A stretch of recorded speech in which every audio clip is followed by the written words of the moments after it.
सत्संग जी बड़े प्यार से कहिए धय निरंकार जी। मिलजुल के बोलिए सतगुरु माता सुदीक्षा सविंदर हरदेव जी महाराज की जय।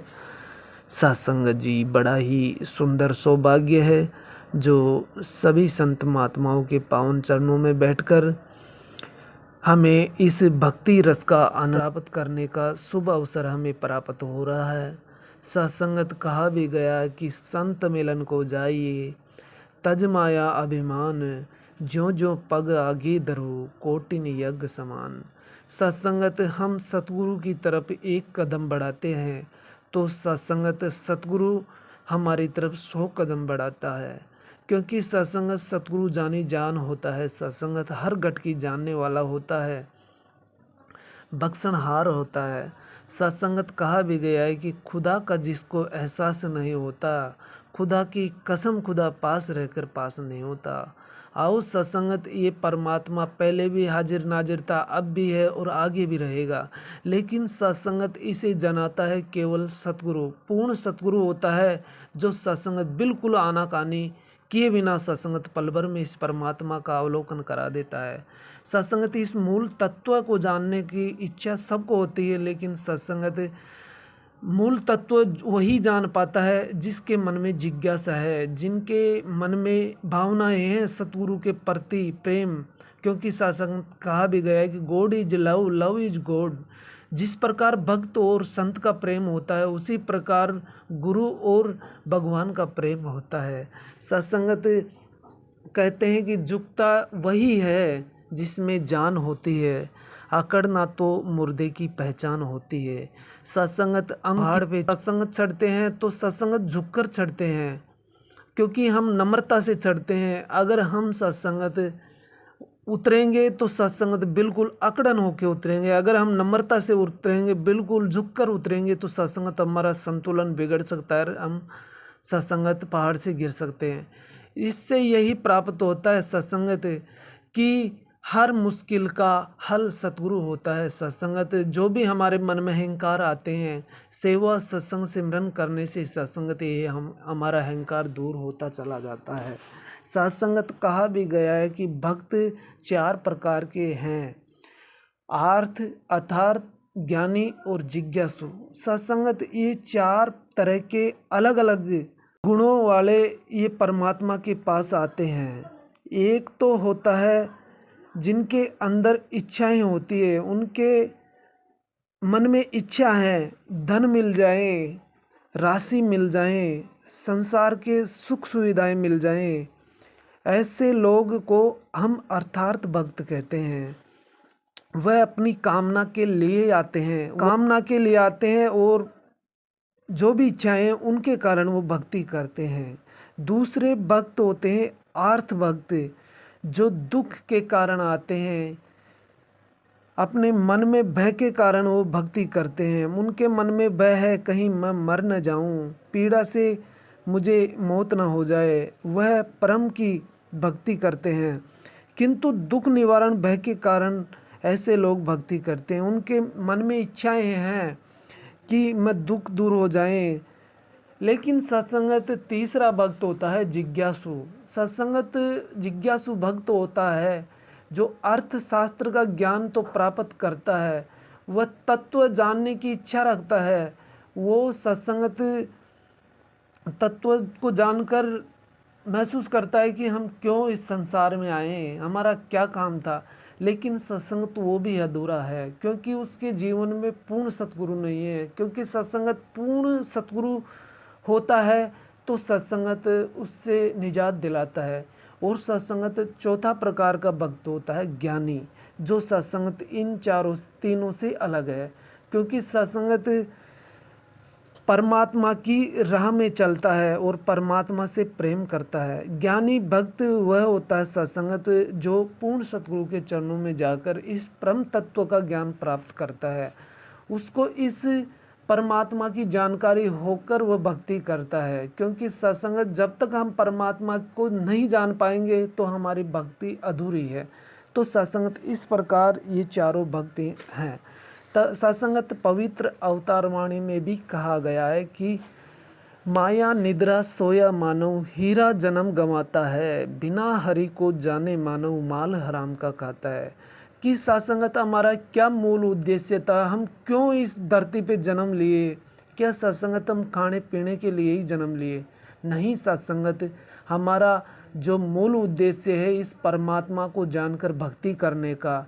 तो सत्संगत वो तभी सत्संगत संभव हो सकता है जब हम पूर्ण सतगुरु के पावन चरणों में जाकर भक्ति मार्ग को अपनाएं। क्योंकि सत्संगत पूर्ण सतगुरु बिल्कुल जाते ही सत्संगत इस परम सत्ता के साथ जोड़कर भक्ति करवाने का मार्ग बताता है सत्संगत। और सत्संगत वो अपने जैसा बना लेता है। संत हमेशा अपने संतों के संग रहकर अपने जैसा सम्मान बना लेता है। तो आओ सत्संगत, कहा भी गया है कि पवित्र हरदेव वाणी में, मुक्ति का हकदार वही है, ज्ञान पे जो जन जीता है। कहे हरदेव विष को तजकर अमृत का रस पीता है, अमृत का रस पीता है। आओ सत्संगत, ये जो अमृत हमें मिला है उसको हम पूर्ण रहबर के चरणों में जाकर बिल्कुल, हमारा जो भी सत्संगत मन में अनेक जिज्ञासा होती है, अहंकार आते हैं, लेकिन सत्संग में जाते हैं तो हमारा मन बिल्कुल शांत हो जाता है, हमारा मन बिल्कुल सत्संग के प्रति लगाव हो जाता है। सत्संग कहा भी गया है, एक शायर ने बहुत खूब सुंदर लाइन लिखी है कि समुद्र में माफिक हवा चलाता है, जहाज खुद नहीं चलते खुदा चलाता है। और तुझे खबर ही नहीं मेले में घूमने वाले, और तुझे खबर ही नहीं मेले में घूमने वाले, तेरी दुकान ही कोई दूसरा चलाता है, तेरी दुकान ही कोई दूसरा चलाता है। और हम अपने घर के चिरागों पे खूब इतराएं, हम अपने घर के चिरागों पे खूब इतराएं और उसे भूल गए जिसे हवा चलाता है, जिसे हवा चलाता है। सत्संगत, एक कहानी भी है कि एक राजा था, उसे पढ़ने लिखने का बहुत ही शौक था। एक बार ने मंत्री परिषद के माध्यम से अपने लिए एक शिक्षक की व्यवस्था की। शिक्षक राजा को पढ़ाने के लिए आने लगा। राजा शिक्षा ग्रहण करते हुए कई महीने बीत गए, मगर राजा को कोई लाभ नहीं प्राप्त हुआ। गुरु तो रोज खूब मेहनत किया करते थे, लेकिन राजा को इस शिक्षा का कोई फायदा ना हो रहा था। राजा बड़े परेशान, गुरु की प्रतिभा और योग्यता पर सवाल नहीं उठा सकता था। गलत था, क्योंकि वो एक बहुत ही प्रसिद्ध और योग्य गुरु थे। आखिर में एक दिन रानी ने राजा को सलाह दी कि राजन, आप इस सवाल का जवाब गुरुजी से ही पूछकर देखिए। राजा ने एक दिन हिम्मत करके गुरुजी के सामने अपनी जिज्ञासा रखी। गुरुवर, क्षमा कीजिए, मैं कई महीनों से आपकी शिक्षा ग्रहण कर रहा हूँ, पर मुझे इसका लाभ प्राप्त नहीं हो रहा। गुरुजी ने बड़े ही शांत स्वर में जवाब दिया, राजन, इसका एक ही कारण है। गुरुवर, कृपा करें कि मुझे ये शीघ्र इस प्रश्न का उत्तर दीजिए। राजा ने विनती गुरुजी से की तो राजन, बात बहुत छोटी है, परंतु आप अपने बड़े होने का अहंकार समझ नहीं पा रहे और अब परेशानी दुखी है। माना कि आप एक बहुत बड़े राजा हैं, आप हर दृष्टि से मुझसे पद और प्रतिष्ठा में बड़े हैं, परंतु यहाँ पर आपका और मेरा रिश्ता एक गुरु और शिष्य का है। गुरु होने का नाता इस स्थान आपको उच्च होना चाहिए, परंतु आप स्वयं ऊंचे इस आसन पर बैठते हैं और मुझे अपने से नीचे के आसन पर बैठाते हैं। बस यही एक कारण है जिससे आपको न तो कोई शिक्षा प्राप्त हो रही है और न ही कोई ज्ञान प्राप्त हो रहा है। आपके राजा होने के कारण मैं आपसे बात नहीं कह पा रहा था। कल से अगर आप मुझे ऊंचे आसन पर बिठाएं, स्वयं नीचे बैठे, तो कोई कारण नहीं कि आप शिक्षा प्राप्त नहीं कर पाए। राजा की समझ में सारी बात आ गई और उसने तुरंत अपनी गलती को स्वीकार गुरुवर से उच्च शिक्षा प्राप्त की और गुरु के चरणों में जाकर ऐसा विद्वान अस्तित्व बना। सत्संगत, यह अवस्था केवल सतगुरु ही हमें बख्शता है।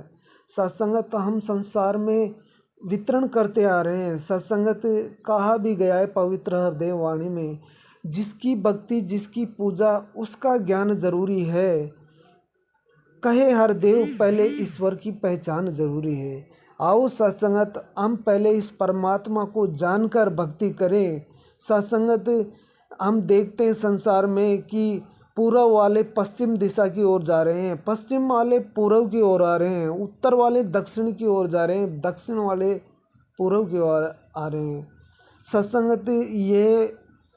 सत्संगत कहा भी गया है कि शायर ने कहा है, खुदा हो हरगिज खुदा नहीं, जो इधर है लेकिन उधर नहीं। सत्संगत ये परमात्मा हर जगह मौजूद है, लेकिन सत्संगत ये परमात्मा हमें जब ही मिलेगा जब हम पूर्ण सतगुरु के पावन चरणों में जाकर इनसे सत्संगत शिक्षा ग्रहण कर पाएंगे। सत्संगत दास अपने लिए भी मांगता है सतगुरु माँ के पावन चरणों में कि ये सतगुरु माँ, जो ये आप जी ने हमें ज्ञान बख्शा है, हम इसकी कदर कर पाएँ और नित्य प्रतिदिन सेवा सत्संग सिमरन करते हुए जीवन को व्यतीत कर पाएँ।